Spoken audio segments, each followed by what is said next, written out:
Na primeira sessão extraordinária desta terça-feira, os parlamentares aprovaram a mensagem do governo que estabelece o plano plurianual para o período de 2020 a 2023. O PPA estabelece as metas para a execução do orçamento do Estado em diversas áreas e precisa ser atualizado ano a ano. Dois destaques apresentados pela bancada do PSOL foram aprovados pelos parlamentares. Eles tratam da utilização dos recursos do Fundo Estadual de Cultura e do reajuste salarial anual dos servidores do Estado.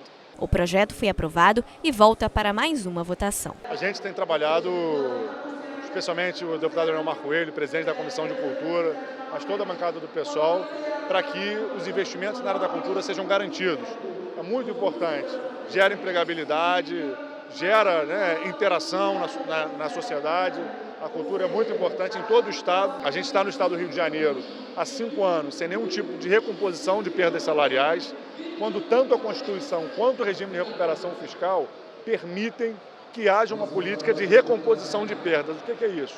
Pelo menos o que a inflação desvaloriza dos salários, o governo pode buscar recompor.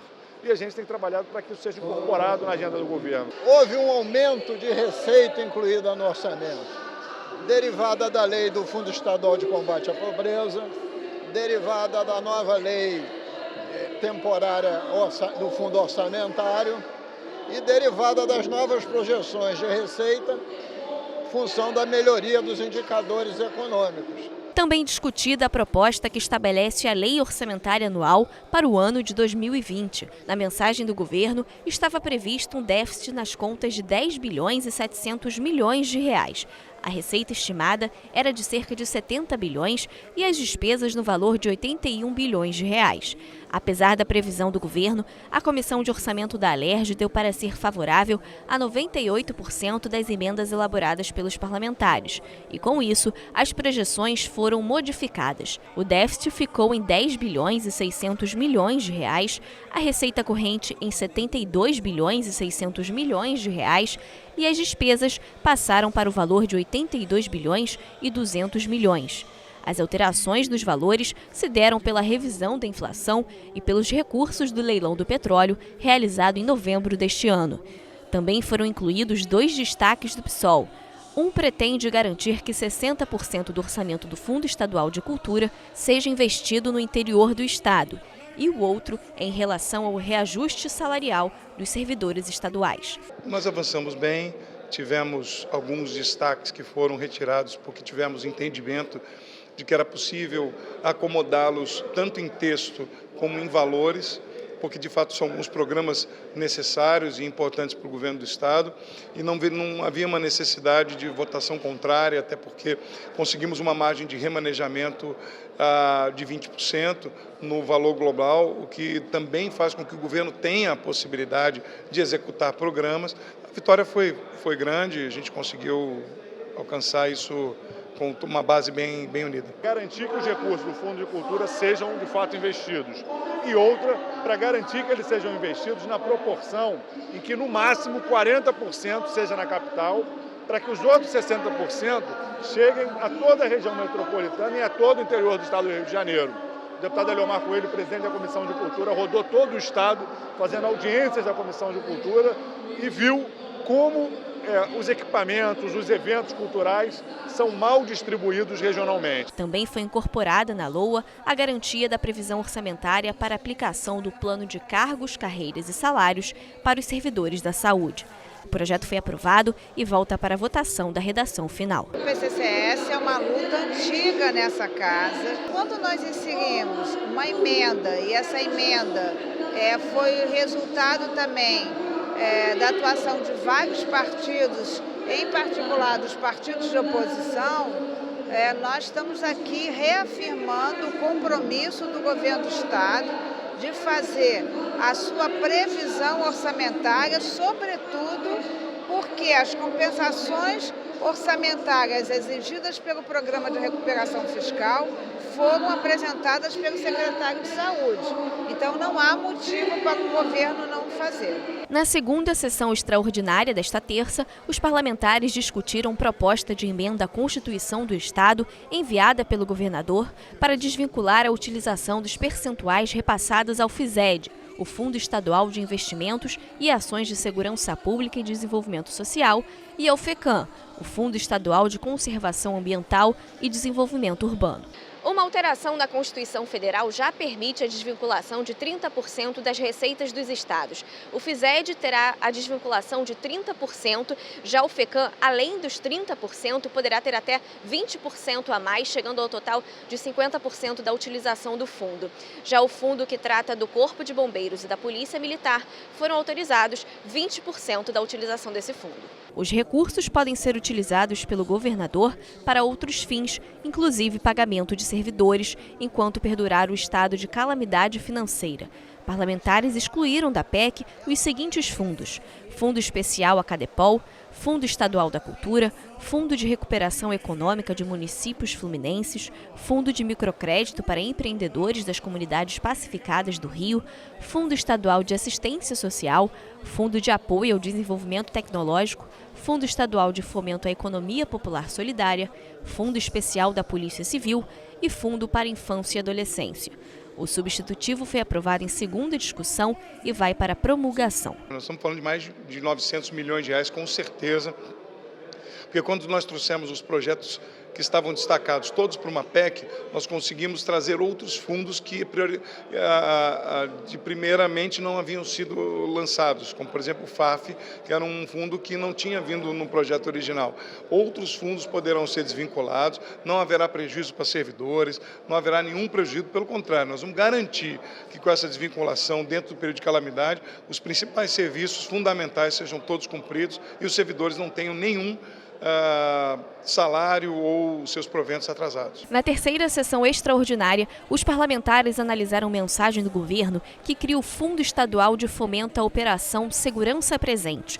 Além de subsidiar o programa, o fundo vai garantir as ações complementares realizadas pelo Serviço Social no acolhimento de pessoas em situação de vulnerabilidade. Os recursos para compor o fundo virão do FISED, o Fundo Estadual de Investimentos e Ações de Segurança Pública e Desenvolvimento Social, do Orçamento do Estado, doações e repasses nacionais e internacionais.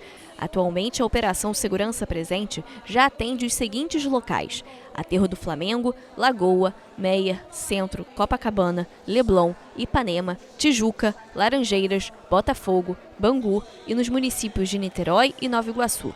O fundo será gerido por um conselho diretor, presidido pelo secretário de Governo e composto também pelo secretário de Desenvolvimento Social e Direitos Humanos, secretário de Fazenda e 2 representantes de organizações da sociedade civil que estejam relacionadas com políticas de segurança pública e defesa social. O projeto volta para a análise das emendas. A gente tem que ter um certo cuidado, porque o FISED ele já existe. Hoje tem um novo projeto que é do Fundo da Segurança Presente. A colocação disso é que é para receber donativos de empresas. Mas o que me deixa preocupada é que esse fundo retira dinheiro do FISED. E o FISED ele tem uma gestão através de um conselho. Então, eu estou apresentando emendas para aperfeiçoar o projeto.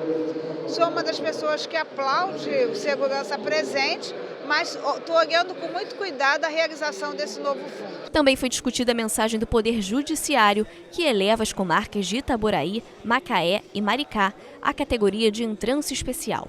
O objetivo é otimizar a atividade nessas cidades de grande densidade demográfica e que têm alta movimentação no fórum. O aumento de gastos terá o acréscimo de 5,26% nos salários dos juízes desses locais. A proposta ainda volta para a análise das emendas. Na sessão ordinária, os parlamentares analisaram o projeto do deputado Rodrigo Amorim, que pede a inclusão de alunos com autismo na rede estadual de ensino, seguindo a técnica ABA, Análise do Comportamento Aplicada. O governo do estado deverá avaliar quais escolas já têm estrutura física e funcionários para iniciar essa inclusão gradativamente.